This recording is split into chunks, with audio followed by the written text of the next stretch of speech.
Welcome back to my channel. If you're new here, then please tap on the subscribe button. I promise you that you will find my videos interesting and educative. Don't forget to give this video a thumbs up by tapping on the like button and sharing your thoughts in the comment section. Now, in this video, an Israeli man who was born in Israel has been through the indoctrination system of Zionism, served in the Israeli occupation forces, and now cannot stop talking about Palestinian liberation because of what he's been seeing happening, shares something very interesting. Now, in this video, he shares a lot of things. More reason you need to watch this video until the very end. According to him, everything happening now is a little game of identities in which people identify with a name, where they come from, ethnicity, or particular place in the world, even religion, which he says to be all imperialist colonialist thinking. Now, this same idea is the one that gives people the idea of thinking that land can be owned by these and those type of people, which is something that is playing into the hands of the game of identity. Here's a video of him as he explains all of this. Watch this. I will be right back. As someone who was born in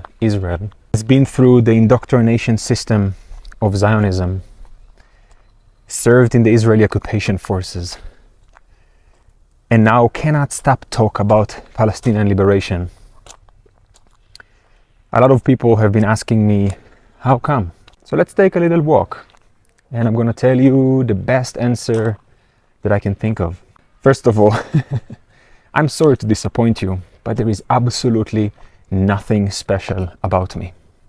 One of the biggest individual and collective shadows that we have is the need to feel special, to feel like we are good people. In that need, we are completely negating the truth, which is each and one of us have the capacity to both be compassionate and kind, as well as, given the right circumstances, do great harm.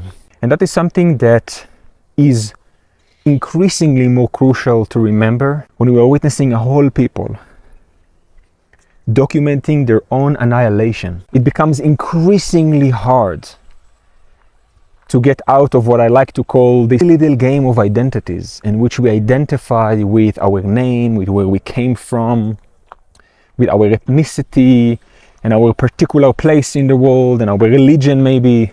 See, this is all imperialist, colonialist thinking. The very idea that human beings can own land, that land can belong to these people or that people, is imperialist colonialism. It's playing into the hands of the little game of identities that they want us to play into, to see ourselves as separated from each other, as separated from land, as separated from nature. This is how we are kept divided.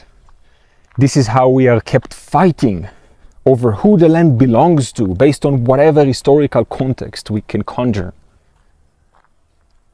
To me, the beauty of the Palestinian culture is not in the limited identity of Palestine, because that too is just a story. It's just a limited identity. Palestinian people are beautiful not because they are Palestinian. It's because they have the infinite multiplicity and depth that all human beings have.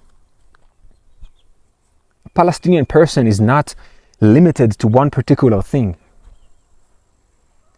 It's because they are human. The way they speak about the land is not we own the land, it's the land owns us. They have such longing to return to that land. That longing is not about because the land belongs to them in ownership, in a manner of ownership that only imperialist, colonialist can conjure. It's because the land owns them. Their very soil is made out of that land. And that is true for all of us. That is true for you too. There is nothing special about me. The people right now that you see in Israel that are still standing behind and even cheering on the horrific atrocities that we are seeing are no different than you and I. They are human beings that are capable of the same amount of compassion and the same amount of evil as you and I. The only difference is circumstantial. They are all judges of the imperialist, colonialist mentality of us versus them. They are all enchanted by the idea of human supremacy over nature, over land, over each other. If you really want to decolonize your mind, stop glorifying me and others like me, and stop glorifying yourself as being the right person on the right side of history.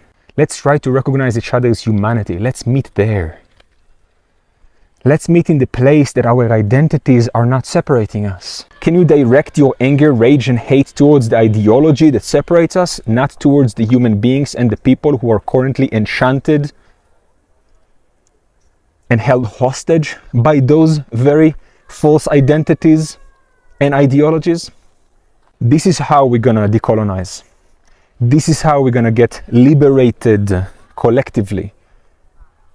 This is how we, you and I individually, are going to work towards collective liberation without falling into this of identities, without buying into supremacy and superiority, which we are not. There is no other.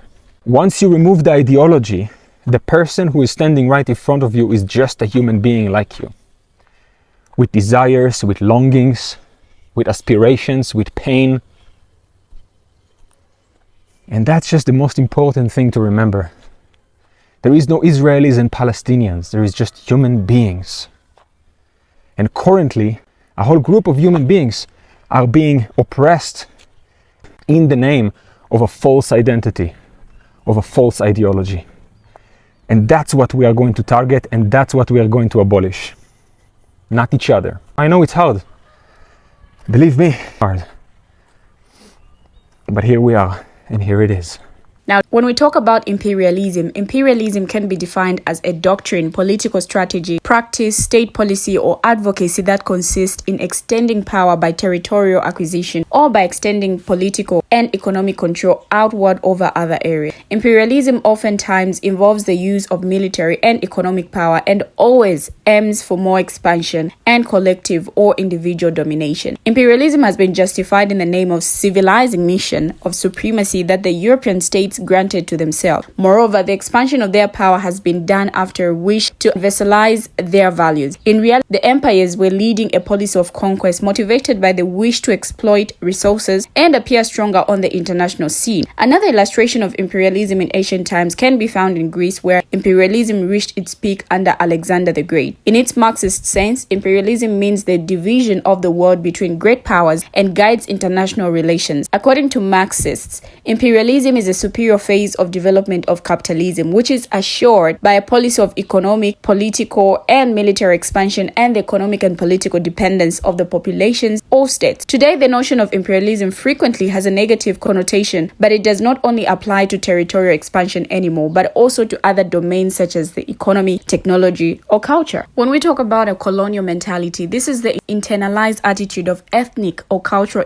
inferiority felt by people as a result of colonization. Them being colonized by another group, it corresponds with the belief that the cultural values of the colonizer are inherently superior to one's own. Now, the term has been used by post-colonial scholars to discuss the transgenerational effects of colonialism present in former colonies following decolonization. It is commonly used as an operational concept for framing ideological domination in historical colonial experiences. In psychology, colonial mentality has been used to explain instances of collective depression, anxiety, and other widespread mental health issues in populations that have experienced colonization. Now, coming back to the video, I agree with him, especially on the part he said this is all playing out because of imperialist thinking. Now, some people still have this mentality, and this is why we're seeing all of this happening. The hunger of always wanting to expand and extend power and dominion by gaining political and economic control of other areas. This has led to a lot of people being unalived, thousands of people leaving their homes and moving to more safer places, all because of the mentality of wanting to control and take over or claim that the land belongs to these people or those people. Now, the Israel-Palestine conflict has historical roots in imperialist and colonialist influences, as the region experienced European colonial powers shaping borders and influencing political dynamics. The Balfour Declaration in 1917 and subsequent events have contributed to the complex geopolitical situation, fueling tensions between Israelis and Palestinians. Now, the legacy of colonial history and the establishment of Israel in 1948 play a role in understanding the ongoing conflict. The establishment of Israel in 1948 resulted in displacement and conflict as hundreds of thousands of Palestinians were were forced to leave their homes. The international community's involvement during the colonial era and the subsequent Cold War dynamics further shaped the geopolitical landscape in the region. Now, the Six-Day War in 1967 and the Oslo Accords in the 1990s added complexity to the situation. The issue involves competing national narratives, territorial disputes, and the struggle for self-determination, all influenced by historical imperialist and colonialist legacies, which is still happening. But what do you, my viewers, have to say about this video? Comment your thoughts, your views, your contributions in the comment section down below. Thank you for watching, and see you in my next video as I bring you another interesting video.